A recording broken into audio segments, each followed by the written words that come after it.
full swing, but it isn't always jolly for everyone. Those folks that are recovering from an addiction can find this time of year to be very difficult when they're surrounded by temptation. Joining us now here in the studio is Michael Molthan. He is an addiction recovery expert who's faced his own battle with addiction. And Michael, you travel the country speaking about this issue, so thanks for being here with us. We know that the holidays are known to be kind of indulgent for a lot of people. It's a behavior that so many people participate in.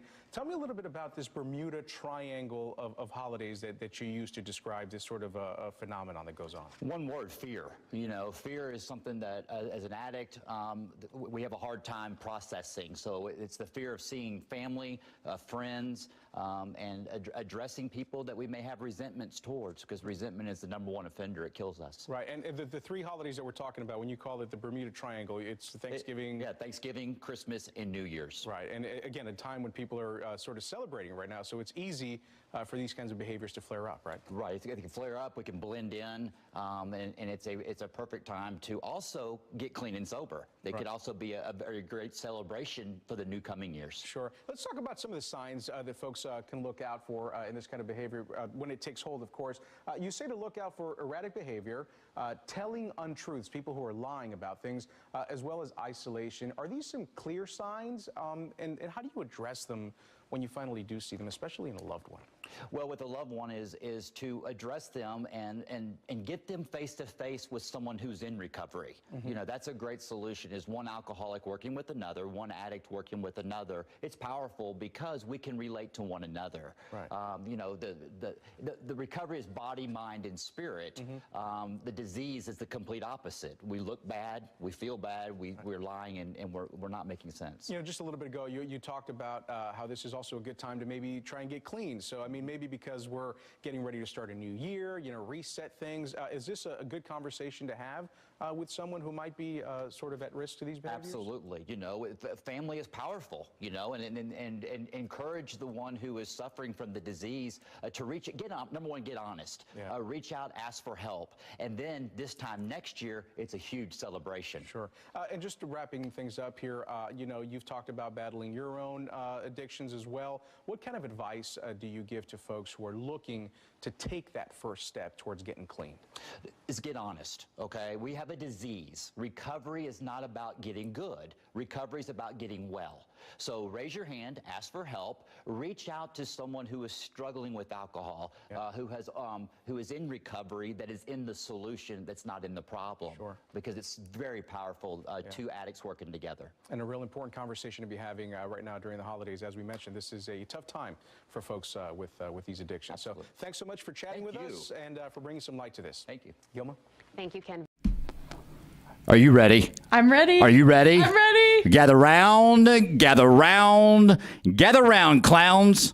Michael Molthan, M2 The Rock, coming to you live from the DFW Coin and Jewelry Studio, the home of M2 The Rock. Brought to you by Healing Springs. See, I'm getting my new rap down. What do you think of the new studio? Look at this, Dallas. We're on the 42nd floor overlooking the skyline of Dallas. That's a lie, because we work an honest I'll let you go with it. Okay. So what I have to do, I kept this on because we have a green screen behind us. We're learning the whole green screen deal. I can't wear anything with green on. So you're seeing parts of Dallas on my body. And so, what do? You wear a camo jacket. So I wear a camo. I can wear a camo jacket. So now I'm going to take this off. So we'll do a little strippy do here. So now I'm hung up. I get scared when I get hung up. I don't want to. Yeah, that's right. So welcome to the show, everyone. Okay, now real quick while we're on here, I want every one of y'all right now to hit that share button. Share this out. It goes onto your timeline. So when you share it out, maybe 10 more people will jump on here and watch the show, and we might change 10 more lives. In studio today is the great Cheri Garcia, owner, founder of Cornbread Hustle. I love saying that. You want your cornbread? You going to eat your cornbread? What, Cheri, welcome back to the show. It's so good to see you. I'm so glad to be here. Remember, I was just here 6 months ago when I just had said, you know what? I finally surrendered. I'm completely sober. Such a good story. So let's do that. Let's do this. I'm going to introduce myself. Ready? I'm Michael. I'm a recovering drug addict, alcoholic. I've been clean and sober since May 29th, 2017. Oh, you want me to do that? Yeah, who are you? I am Cheri Garcia. I am an alcoholic and an addict. Yes. And I have been sober since Christmas Day of 2018. You got to be kidding. Every day? Every single day? Every day. Not even Tylenol. Including the weekends. Including the weekends. So you're telling me that in 8 days, you're going to have 1 year of sobriety? Yes. I gave myself the gift of sobriety on Christmas morning. Wow. I'm going to tell you something. I've had 2 1-year sobriety dates. Don't tell me that. I can't tell you what a great feeling it is. It is. It is it's such... very emotional. Really? Yes. It makes me very, very, very emotional. Let's go back in time for a second. Okay. I will never... Okay, so October 13th, 2017 was when I was miraculously released. Okay. I go to the Salvation Army. Judge Jennifer Bennett, you know, if you've heard my story, sets me free and says, hey, Michael, I want you to go pay it forward. I go to the Salvation Army, I go check on my dad. Brian Glenn calls me. We do the radio show. He's like, whoa, it's a big awakening, okay? iHeart hears about it, and I go there. Brian Glenn introduces me to Brian Cuban. So on December 23rd, 2017 is our 2-year anniversary for Into the Rock. Oh, wow. So in 6 days, we will be celebrating 2 years from our very first show when Brian Cuban was on the show. That is awesome. Isn't that amazing? And I remember talking to you around that So time. that brings me to my point. So then as I met Brian Cuban, he said, you need to talk to Cheri Garcia. Okay. I said, well, is she in recovery? He says, well, yeah, she's trying to get sober. I can't remember exactly what it was. So I called you. And I'll never forget when I called you that you called me, and it was loud, and we were talking about recovery. Probably at a bar. Hold on. So I'm talking to you, trying to get you to be a guest on the show. Okay. And you said, I would love to be a guest on the show. And, you know, I'm a recovering drug addict. You know, I used to do a lot of meth. Okay. And, but you know what? I'm actually, Michael, I'm at a bar right now, and I still drink. And I'm like on the phone going, okay, this is, and I even told you, I said, man, that's a luxury that I don't have. And you were talking about Cornbread hustle. Mm-hmm. So we're not bad people. Your motives were good. Mm-hmm. You were still sick. I was still sick. So, I'm still sick. Right? That's We're all true. sick. That's true. That's true. Know? So tell us what happened. Tell me your story and everybody who's watching. Oh, what happened? What happened? So, you know, I got off drugs, Mm-hmm. and I was like, woohoo, I'm going to save the world because I'm off drugs now. Right. I didn't work any type of program. I didn't go to rehab. I just got off drugs, swept all the trauma under the rug, and said, I'm going to dive into entrepreneurship and helping people. So you switched from one addiction to another, really? Yep. I need another visible thing to make this invisible problem go away, right? Yep. So you're tell us about perfectly that. right. So I poured into everybody else and focused on everybody else's problems and filled myself back up with alcohol. There you go. And to me, you know, it's socially accepted. It's legal. I wasn't on probation. I wasn't on parole. Yet.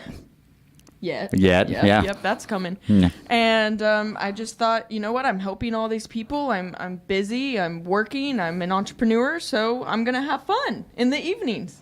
And that fun in the evenings turned into having a drink in the morning because I didn't feel good, and taking Adderall because I had to get to a meeting, and then blaming my anxiety for the drink because I really did have a lot of anxiety. Of course you did. You know, and yeah. I'd have friends that would be like, Cheri, you know, you're kind of making everybody nervous. Just have a drink. Right. Because I'd be pacing. Right. And I'd be like, that's true. Okay, I will. And I look back at my journals the past 5 years, and I was always writing down goals that, like, I didn't want to drink. I didn't want to quit forever. I never wanted to be in recovery. It was never a goal of mine, not in a million years, no matter what. Like, I did not picture a life without alcohol. I just didn't. It was part of my culture. It was part of my family, events, everything. I hosted a lot of events. So I was like, it's just not in the cards for me. It's not going to happen.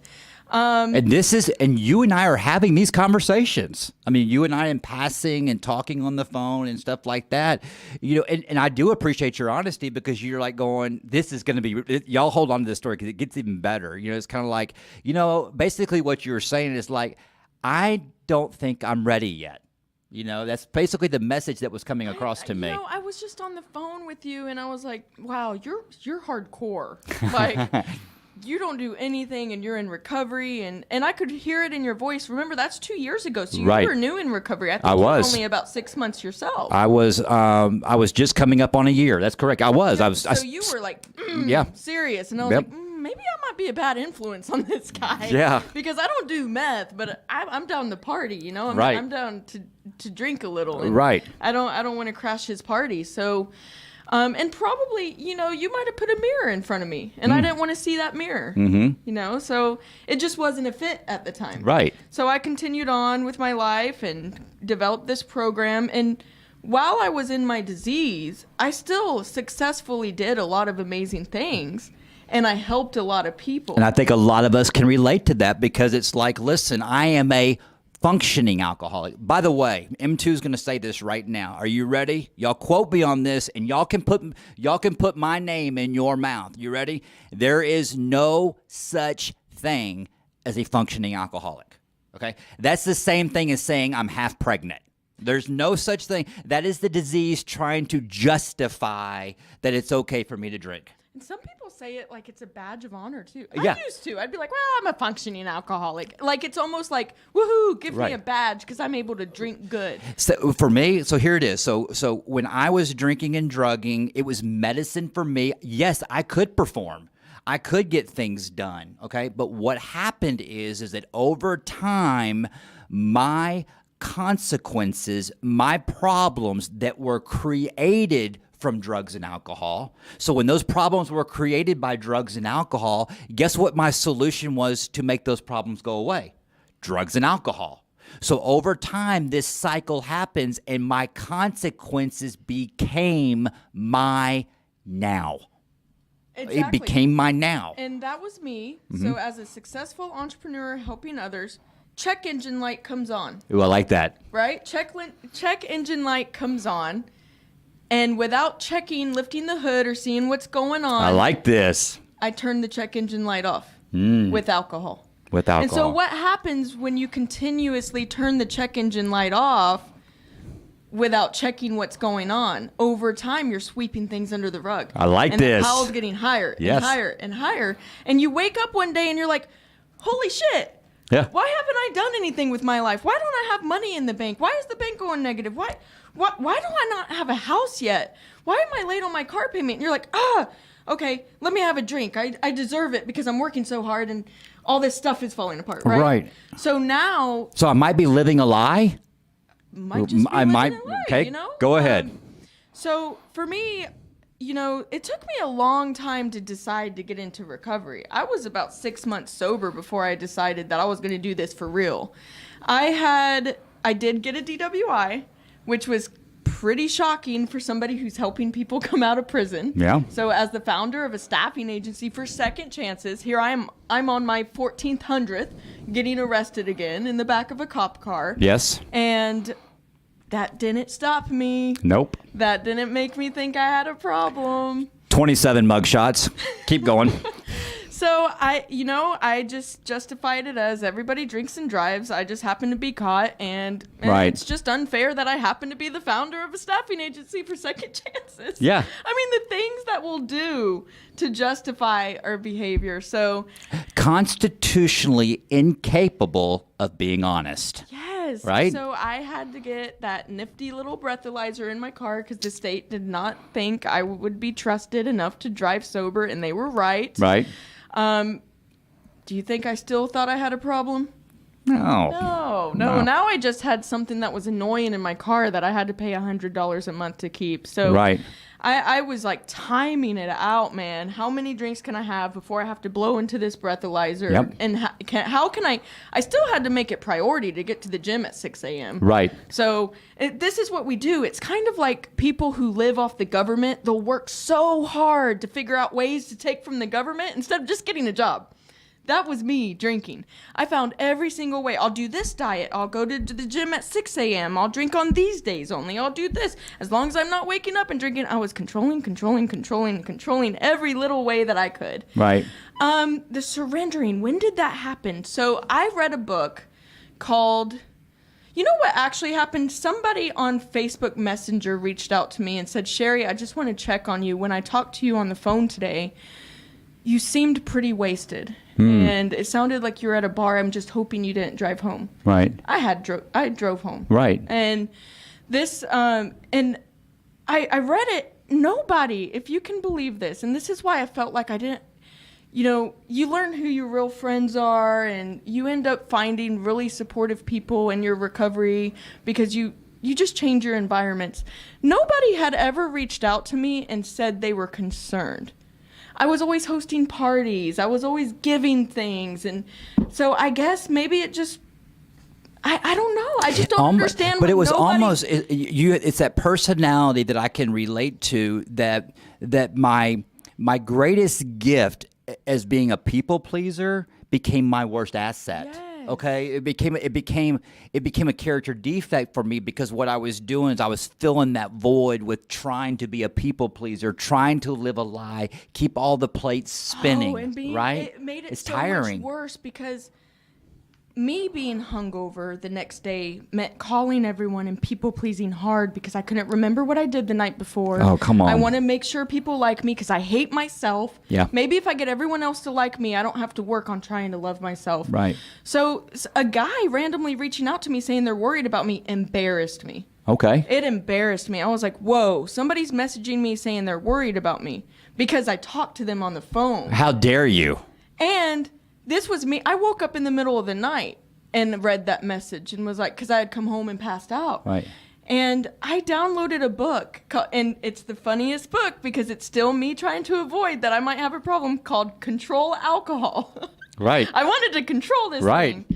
And real quick, right now, if you can relate to all of this, watching this, do hashtag I relate. Hashtag I relate. Okay, because what's happening is I'm feeling it. Okay, when you're talking, you're telling my story. I feel safe. I'm excited. It's the language of the heart, and we're both nodding our head right here. So what's happening right here? This is a power greater than ourself that's restoring us to sanity. Connection. The opposite of addiction is connection, and I love this. So you get the book. So I read on my iPhone. You're going to prove us all wrong. And I'm going to prove everybody wrong. Right. I'm going to control this thing. Yep. And the reason why I would not surrender is because I had anxiety and I hated it so much. And I was even throwing up almost every morning. Right. And I blamed the anxiety. So I hated alcohol. It was a love-hate relationship because I was like, I have to have it in order to cure my anxiety.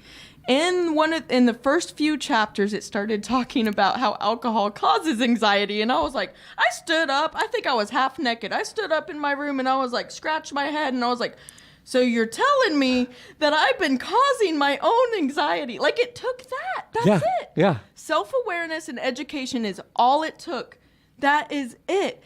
And I was like, well, I'll be damned. So I decided to just like cut back. And so I did successfully only drink a few times in the year of 2018, maybe like once a month. Right. But But how were you feeling? Well, every single time I drank that one time, the next morning I had extreme guilt. I felt shame. I was depressed to no end. And I just started thinking to myself, maybe I still didn't have a problem. I was still thinking to myself, well, maybe alcohol just doesn't. I'm not putting the sword down. I'm going to hold on to the sword. I just said, maybe alcohol is not like, doesn't work chemically with my brain or something. It doesn't. And yeah, but I wasn't going to accept defeat. Right. Okay? So it was Christmas Eve. And I decided, Christmas Eve, I always get together with the family. We always play drinking games. And I was going to park my car with my little breathalyzer down the street, so I didn't need to get in it for a couple of days. We were going to party. Yeah. And I decided that that evening, I got vodka and Red Bull, which is my drink of choice. And I drank it really, really fast so I could get drunk. And I brought a whole case of Topo Chico. Gotcha. So I could chug 12 case of Topo You got to be Chico. it's called hydration buzz. So I did that, and I stayed up for the remainder of the night and talked to my family, and I believed that I had totally sobered up, and I was like, I did it. Yeah. I beat this thing. I was Yeah. able to drink with everyone, Yeah. have a good time, then sober up, and I was drinking those Topo. I was serious about let me try. I tried so hard. And so I walked to my bed, happily sober, laid down. I woke up the next morning, and I'll be damned, I was depressed. Wow. And I told each one of my family members, I'm going to cry. I Yeah. told each one of my family members one by one that morning, I think I have a problem. Come on. Yeah. And they were like, no, you don't. You're fine. Drinking mimosas. Right. So what you have done is you are admitting that you are powerless over alcohol. And as a result of that, you are starting to see that your life is completely unmanageable. Yeah, and I just, 2 weeks goes by, it's New Year's Eve, I decide to go to church just to stay away from the bars, and the Holy Spirit got me. And ever since that day, I've been sober, and, like I said, the first 5 months or so about in recovery, I got really, really, I was a dry drunk. Okay. Yeah. What is a dry drunk? What do you mean by that? And I learned a dry drunk is basically removing the drink but not changing your behavior. Ooh. So now you're just a miserable sober person Right. instead of being miserable and Please having drink. alcohol. Please drink. So, I didn't start working on myself yet, and I just really hit a real low. And I didn't understand why, because I'm like, I have money now, not real money. Right. I rebuilt my life, Right. from the ground up. I have money now. The bank accounts aren't negative. I'm having more meaningful conversations and relationships. Yeah. I love church. Why am I so depressed? And so I'd go to Facebook and I'd be like, hey, everybody, does anybody know how to fix anxiety? Can I get CBD oil, or will I end up bathing in it? Because I'm an addict. Right. And so many people reached out to me one-on-one in my messenger and was like, you're a dry drunk. You need to do this. You need to do that. Everyone's telling me different paths of recovery. Mm-hmm. And it made me angry because I'm like, you don't know what I need. And you're not like me. And I'm different. And they were right. They were right. I just needed to really surrender to recovery. And recovery is different from sobriety. What do you mean by that? In sobriety, you're just sober. Okay. You're not high and you're not drunk. In recovery, you're journaling. You're working on yourself. You're praying to your higher power. You are having conversations with people, meaningful conversations when you're hurting. You're allowing people to love you. You're loving people. Recovery is changing your life to be, man, when I look in the mirror now, I don't recognize myself. And it is so cool. I have lipstick on today because I have another chance to live.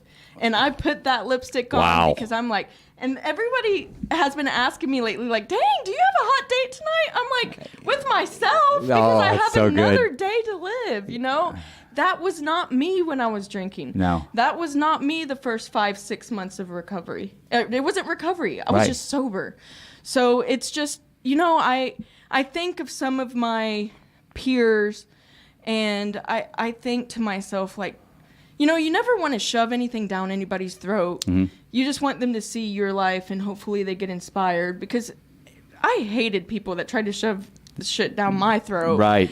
Yeah, you have to. This is a program of suggestions. They told me. They said, Michael, we suggest that you work these 12 steps. Okay. We also suggest that this program works best without alcohol and drugs. They didn't tell me to do it. They just suggested, based on our experience, this is what's working. There is a point, because I've been watching this. You are a new creature in Christ. Absolutely. I mean, this. I have goosebumps because you and I've been watching this. Okay, we have been crossing paths. We're going to get to Cornbread Hustle here in a little bit. We're also going to get to your huge event for New Year's. That's going to be. Excited. We're excited about it. But there is an event that took place that I saw, that I was a part of, and I want to share this story with everybody to help someone. You came on the show about 6 months ago, okay? And this program is we claim spiritual progress, not spiritual perfection, okay? Sometimes we get this quickly, sometimes we get this slowly, all right? Right on key, there she is, okay? Rachel Stacy kind of played a role. And I'll never forget this. When you came on the show last, you asked her some really good questions. And I want you to share that because the more I think about this, Rachel's honesty, I think, really helped you. Rachel saved my life. Oh, my gosh. Yeah. You know that? I see she's watching here. Yeah. You know, and I never want to promote any certain type of program or represent any program or anything like that.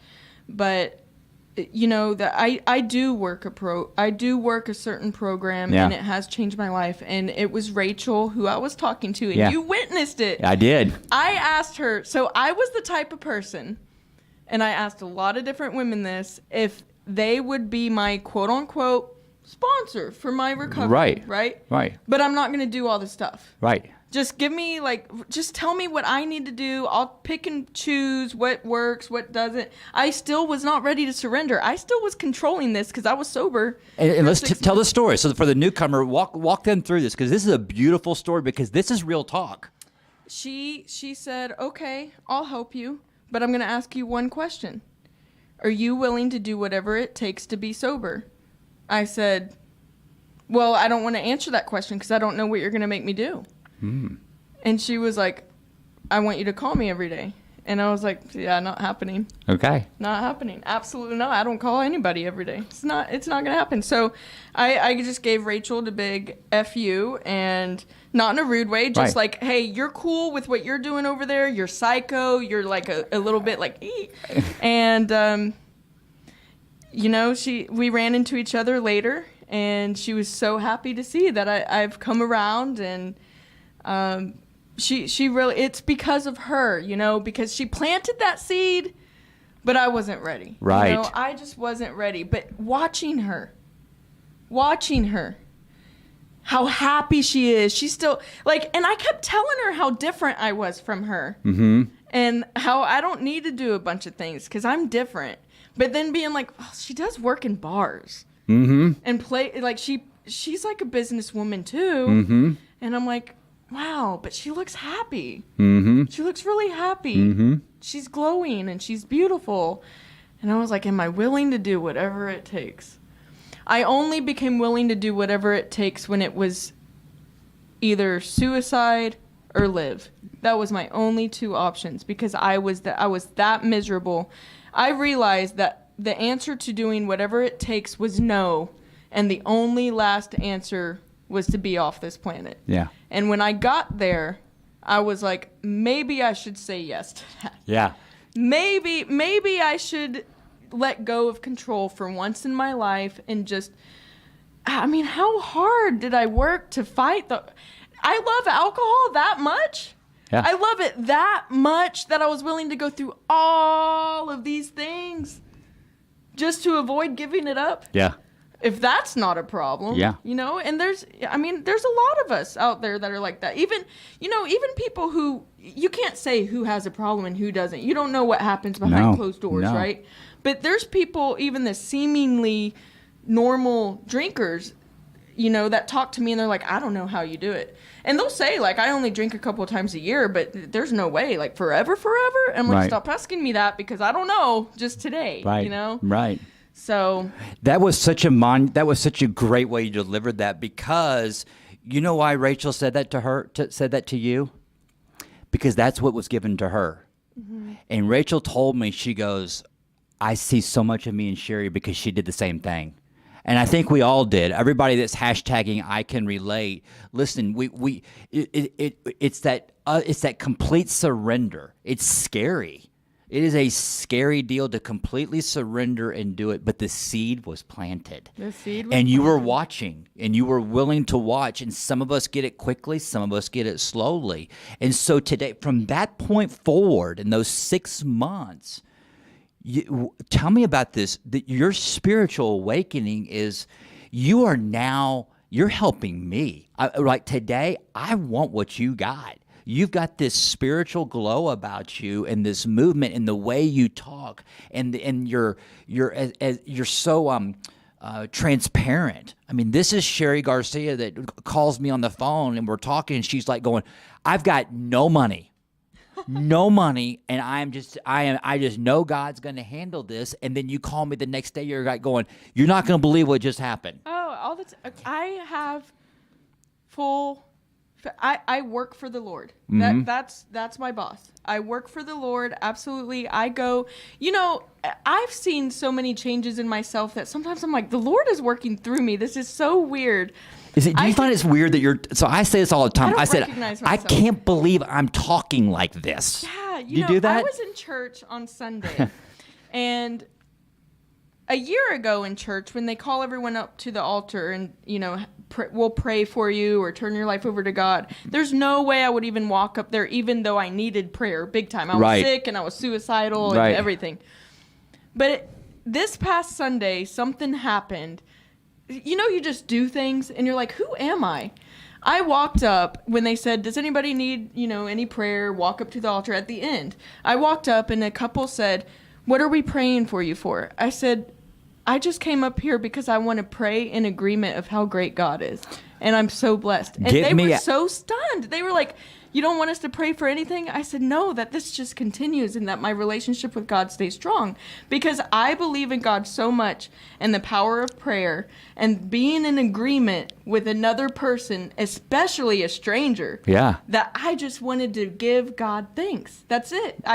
And that's all I do. And when I do that, it helps me release that control that I have. Look how much I tried to control alcohol, my business, everything. I tried to control things like crazy, and God's got it. Like, every time I start to try to control things, I'm like, I can't outdo God. No. I can't outdo him, so let me just sit back. And sometimes it gets really, really scary. I'm like, that bank account looks like it's about to go negative. Right. And it just doesn't. It's God's company. The second I gave my company over to God, I gave my life over to God, and nothing. If you told me, I tried out a little dating app the other day, and I was like, why would I even do that? God's got me. God's got it. I don't want anything to do with the perfect plan that God has for me. So I'm just going to sit back. It's going to go his way anyways. You know what I mean? So if we sit there and fight it, it's just more painful. It's more painful. Because or God you end up with DWIs or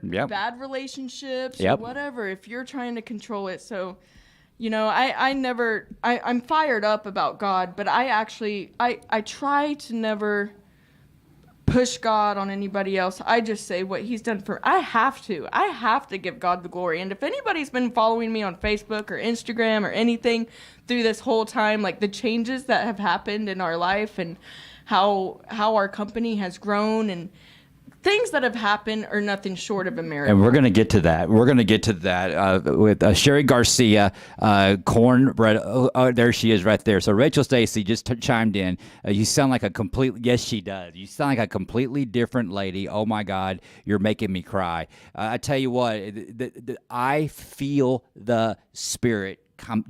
I felt it right when I saw you turn the corner. I felt it over the phone. I think a lot of us can relate to that when we talk to people on the phone. You feel the Spirit. Okay. I wake up every morning. I look in the mirror in my eyes. I see God. God is in me. Yeah. God is in me, and I am so blessed. And that's what's going to keep me from ever picking up a drink. I don't want to mess up my Wi-Fi signal. That's right. That's right. So we're when we come back, I got a little surprise for you. I did this last night. I got a lot of messages from this, and I'm going to play this again, little Christmas deal that y'all can look at. Michael Molthan, Into the Rock, coming to you live from the DFW Coin and Jewelry Studio, brought to you by Healing Springs Ranch. So check this out, Cheri.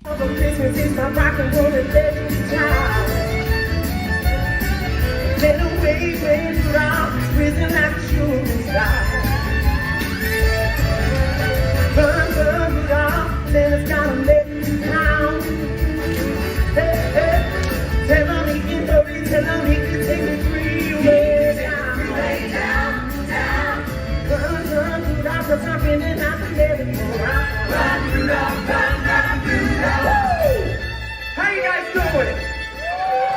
That's it, that's it.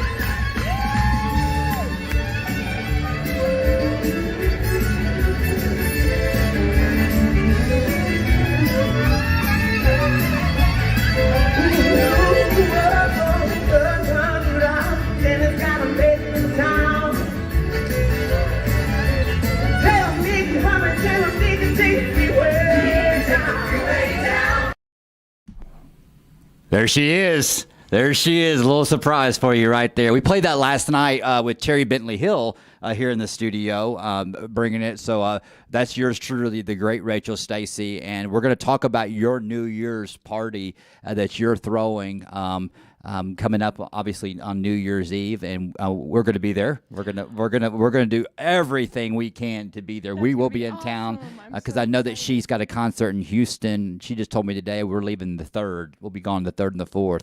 But this is just great stuff. And you want to know how Rachel planted a seed early on? Tell me. She doesn't even know it. Okay. I hope she's listening.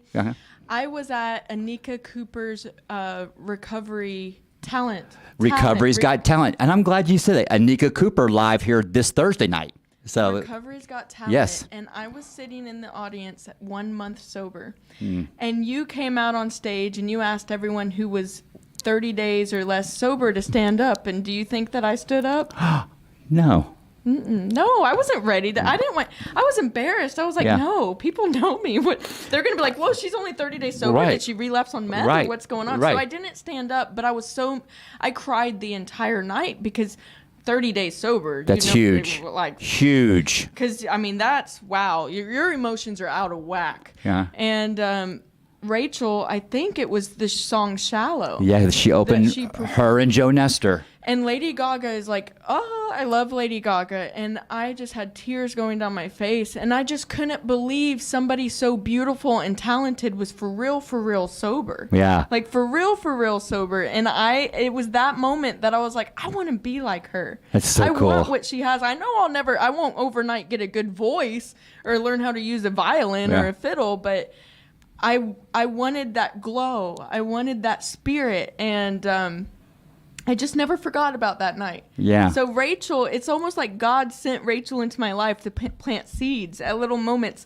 And I look back the whole last 10 years that I've struggled with substance use disorder. And I look back at the whole last 10 years. And there were people that I mocked or didn't invite to my parties. I can relate. That were sober, but I never stopped following them. I never stopped. Isn't that amazing? I never stopped being curious of what's happening in their life now. And that's, I do it for myself and for God first and foremost, but why I recover out loud so people don't have to suffer in silence. Yeah. I want people, and I get messages from drunk people all the time telling me what a fraud I am or a fake or whatever, right? And they're people I used to hang out with. Yeah. And I'm like, well, yeah, I was a fraud and a fake, the person you used to hang out with, but now I'm not. But I know that they're reaching out because they're drunk and they're still following me and the seed is planted and they're going to continue to see the changes. Well, now you become the Rachel. You become the Rachel, because I will tell you this is how good God is right now, is that you're helping Rachel.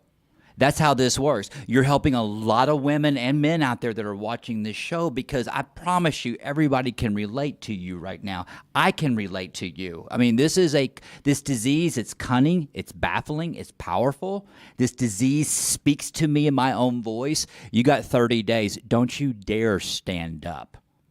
You're Cheri Garcia. Don't let them see you. okay? But we stand up and we let people know that it's possible. It's real. God is real. And that's what's so amazing about, about what you're doing. And now today you're working a program, you're running Cornbread Hustle. Before we get into Cornbread Hustle and before we get into the great New Year's Eve show, you mentioned the A word of anxiety. A word that we use. It is the street name for worry. Anxiety is the street name for worry. And as when we're talking about the Bible and all that stuff, Matthew 6:34 says, "Do not worry about tomorrow, for today has its own worries." So, because what we do is we worry about so much about tomorrow that when we get to tomorrow, the worries of yesterday and tomorrow, and it's just a mess. Okay, so our solution: drugs and alcohol to make this go away. What are your solutions today to anxiety? Because we still wake up with those feelings. So you see how grateful I am for what God's done for Ooh. me. So much. I am so grateful. And I walk up to the altar and say, I want to pray with you because I want to be in agreement of what God's done for me. When I have anxiety, I think, wow, what an example of not showing faith. Come on. What an example of not showing faith. And it's still hard. I do worry. I do get anxiety all the time. But now you recognize it. Man, I shut that anxiety down with the Bible. Yeah. I do. I lean on God, and I look back at how I Did you ever think you'd say that? Never. Never. I look back. When I went to church on New Year's Eve a year ago, yeah, I was looking around, and I thought that these people were bonkers. Freaking witchcraft. Like, why do they have their hands up in the air? Get off the gas. These people just hope that there's somewhere to go when they die because Right. they all have all these nice clothes on and Right. shoes, and they Right. don't want it to end. Right. Oh my gosh, I just was looking for a place to be sober where I knew there wasn't going to be any alcohol, but it made me want to drink because I was like, this place. So it is weird that I'm saying that, and I hate to feel like, and I know that there are people out there that are in my shoes that a year ago that are looking at me and being like, I love that she's sober and all this, but I'm going to turn this off because all she's doing is talking about God and I can't relate. That's okay. Keep doing it. Because all we used to talk about was alcohol, and that didn't fill the hole. That you're did right. not fill the hole. I used to talk about alcohol, women, and money. Okay? Alcohol, drugs, women, money. Alcohol, drugs, women, money. Oh, alcohol, me, drugs, women, money. That's all I would talk about, because I was trying to fill this void. And today, I filled the chaos with God. And that's what you're doing today. I have to, because I can't do it. People always say to me, like, I laugh sometimes because people who are just like completely, and I really do have really great friends who don't believe in God, and we're good friends, and they respect my beliefs and I respect theirs. But I always think to myself, but what if you're wrong, and what if I'm right, and what if I'm wrong? Right. The consequences. Right. And when you throw up, what do you say? Do non-believers, when you throw up, what do you say? Because when you throw up, everybody says, "Oh God." You know what I mean? I always want to know when you throw, because when the pain is so bad, you say, "Oh God." I'll never forget an atheist when I sneezed. He said, "Oh, bless you." I'll never forget that, and he meant it. And I'm like, wait a minute. I thought about it later. I'm like going, you just said bless. Okay. My relationship with God and everything happening in my life is so good that I genuinely love everyone and their beliefs, and God will find them where they're at. So I don't hate on anybody because I don't want anybody hating on me. No. And I could be the crazy one, whatever. But if I die and there's no heaven, oh well. But if I die and there is heaven, woohoo! Hey, the Bible doesn't lie, because we reap what we sow. Now we reap love, we get love back. I cannot, following what I know in the Bible and leaning on God when I have anxiety, and I know prayer. God, you have changed so much. I know that prayer is so strong that's what if I have anxiety, that's what I'm going to do, and it's free. Free. It's free. The quickest way Xanax even costs money. quickest way to God is Knee mail. So okay, let's promote. Let's promote. Yes. Man, let's go 2 hours, baby. Once again, my name's Michael Molthan, the host of M2 The Rock, where we talk about drug addiction. We talk about alcoholism. We talk about hurt, habits, hang-ups, suicide awareness, depression, anxiety, paranoia, isolation. We talk about all this, but most importantly, we talk about solutions. Are you ready? This makes sense to you now. Spiritual solutions for my human problems. Spiritual solutions for my human problems. I cannot believe the things I say today. I can't believe the things, I do believe it. I believe the things that I'm hearing from you, the growth of you in the last, and you're telling a story that I was thinking about that driving over here. It just hit me, and that's God. Didn't even think about it. As I was driving over, I go, I will never forget where Rachel and I used to pray for you, and Rachel would just go, I hope she gets it. I really hope she keeps coming back, and it was great. It was so awesome seeing that. But there was one time I because I'm sure there's a lot of people watching that don't understand who I used to be.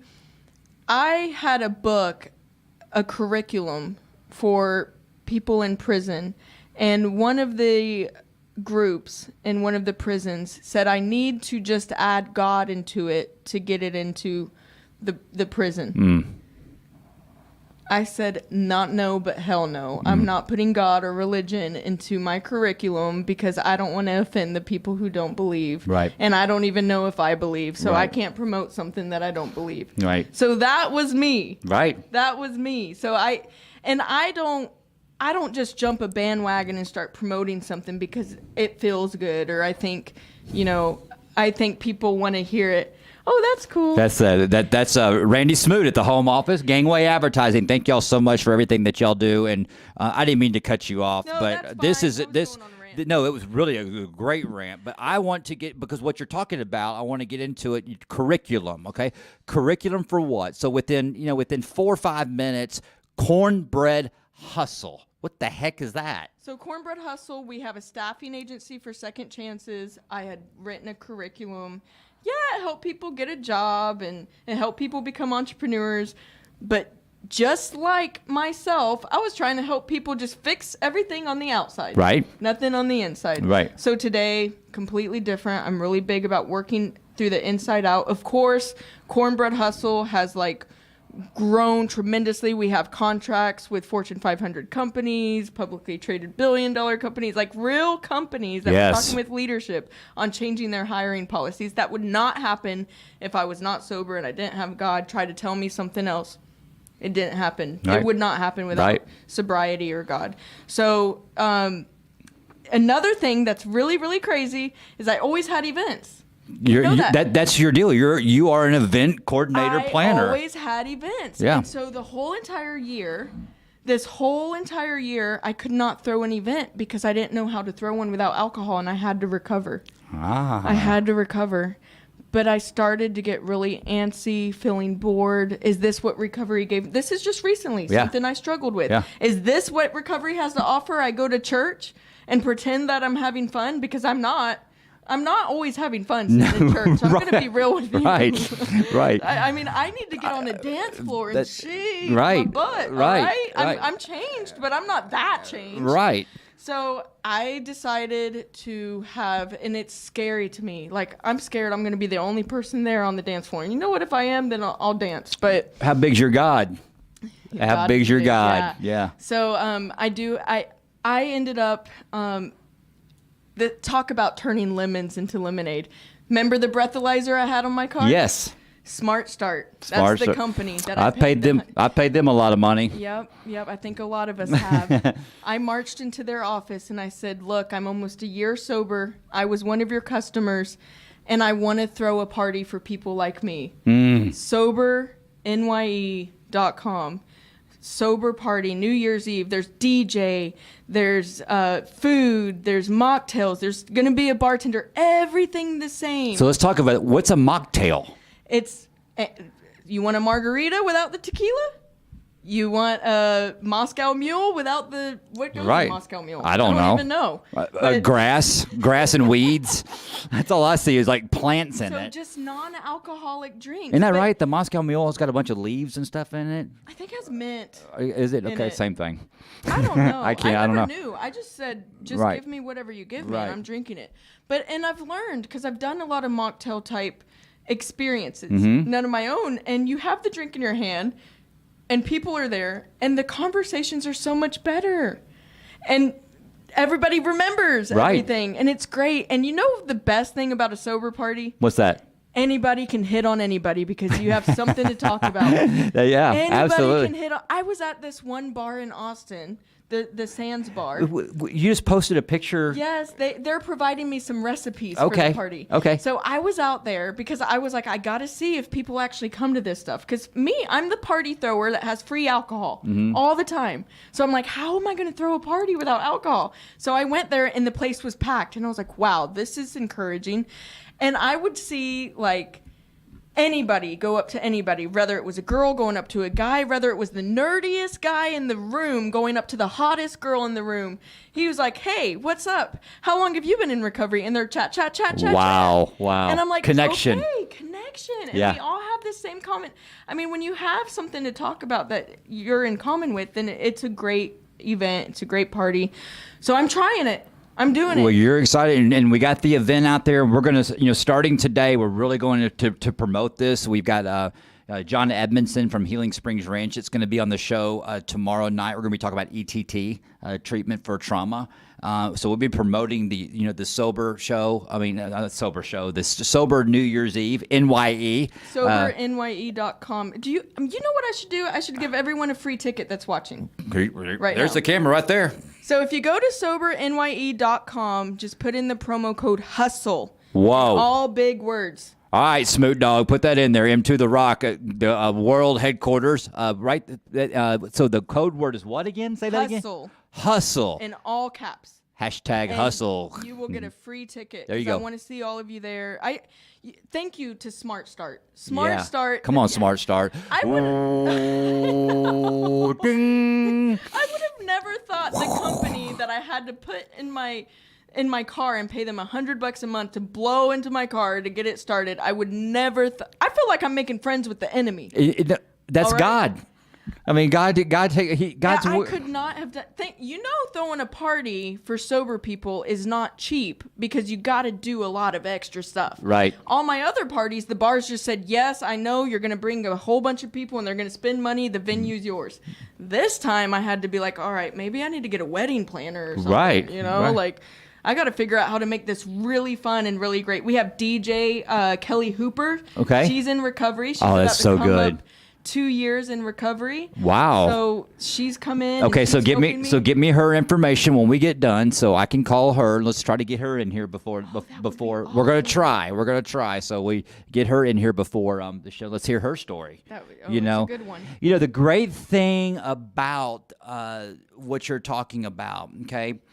What's so cool about a sober party, a sober New Year's Eve party? For the first time, we get to experience that the event is more important than the drink.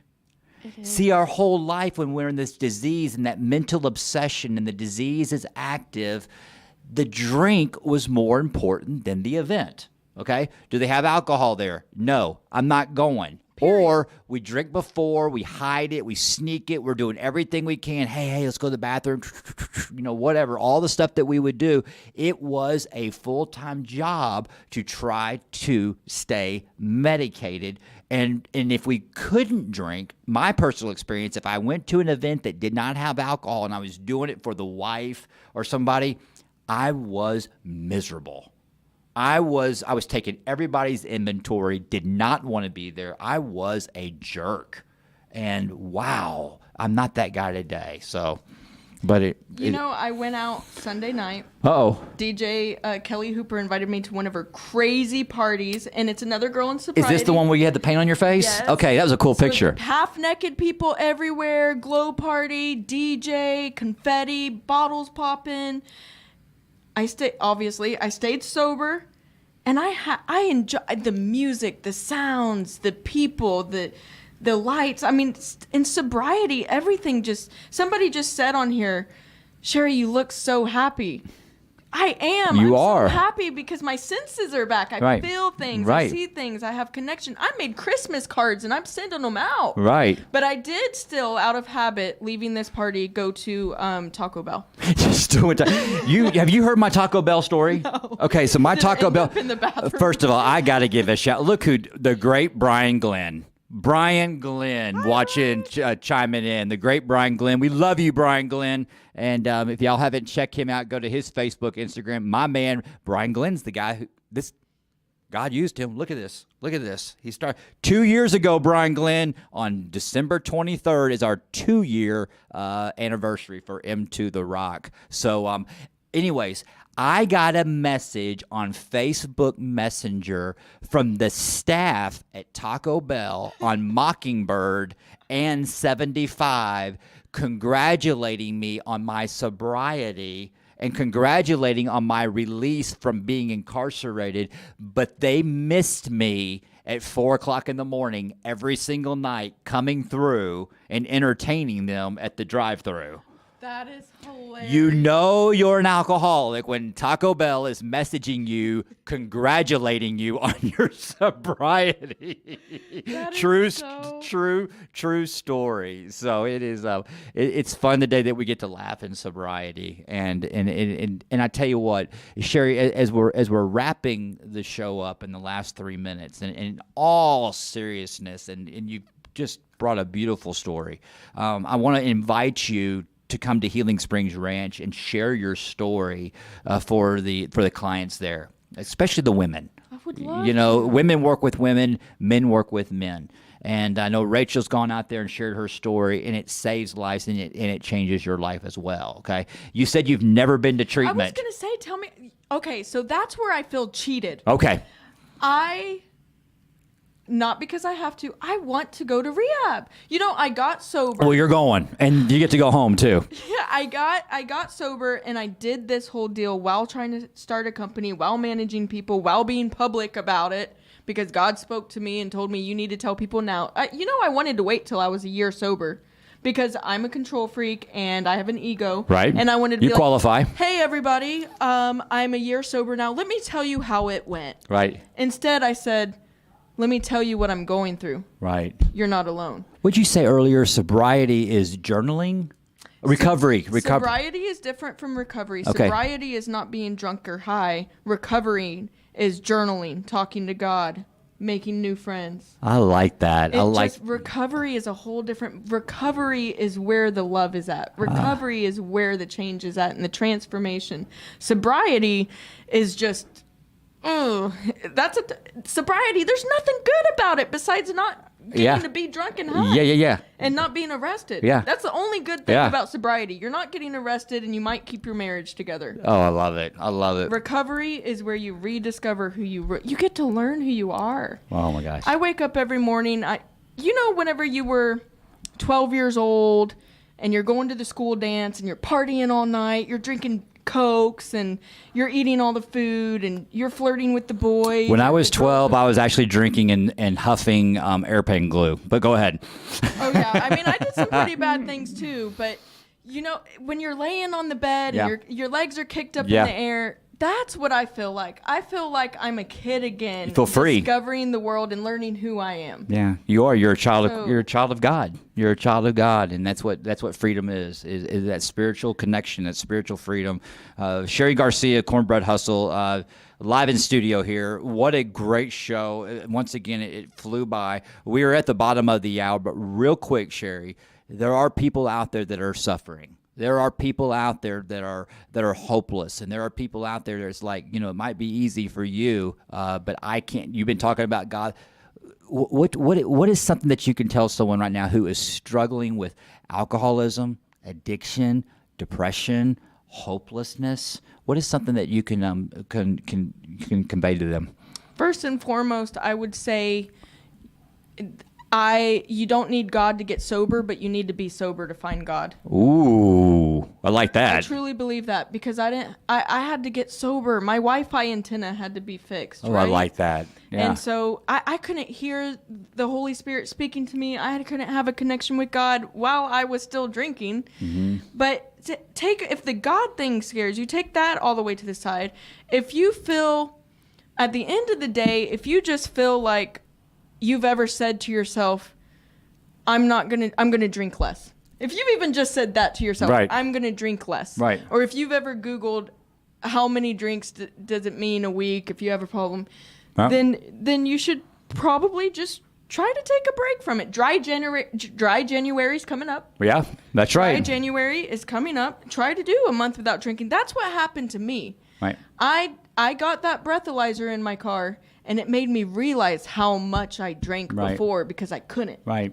I don't want people to have to get a breathalyzer to realize it. So I would say reach out to a sober person. You have them on your Facebook. Yeah. There's somebody promoting sobriety. Reach out and tell them how you feel, and that's it. Sober people love to help sober people. I'm going to end with this. I'm going to give you a great observation that I want to credit you on. Are you ready? Mm-hmm. What you're seeing here with Cheri Garcia. Here is my suggestion that if you're feeling hopeless, if you don't think you can get, what are you grateful for today? Find one thing that you are grateful for today and hold on to it. Reach out to a recovering alcoholic man if you're a man. Reach out to a recovering alcoholic woman if you're a woman, and simply ask them, I need help. Okay? And reach out and just make that deal. Listen, can you not drink? Can you make the decision not to drink, or the commitment? Are you willing to not drink for 10 minutes? Yes. Hold on to that. Okay? And message somebody you know that's there you go. That's living in recovery. There you They go. will be happy to respond and just unload on them. Yep. Just unload. Tomorrow night, John Edmondson. Check it out tomorrow night. John Edmondson from Healing Springs Ranch is going to be in studio. Talk to him on the phone today. It's going to be a great show. Anika Cooper, Thursday night, we'll be talking about Healing Springs Ranch. We'll be talking about Recovery's Got Talent. I'll be emceeing that event again with the great Gary Kaufman at the event. I know you'll be coming to that event. Recovery's Got Talent. It's going to be an incredible rest of the week. And, you know, Cheri, I got 3 words. God is good. I got 8 letters, and it's got one meaning, and I mean this. I love you. Thank you so much for everything that you have done. Thank y'all for sharing this out, and we were going to close. Y'all check this out. Share this out. Have a good night. Have a good night. I'm still pushing the button.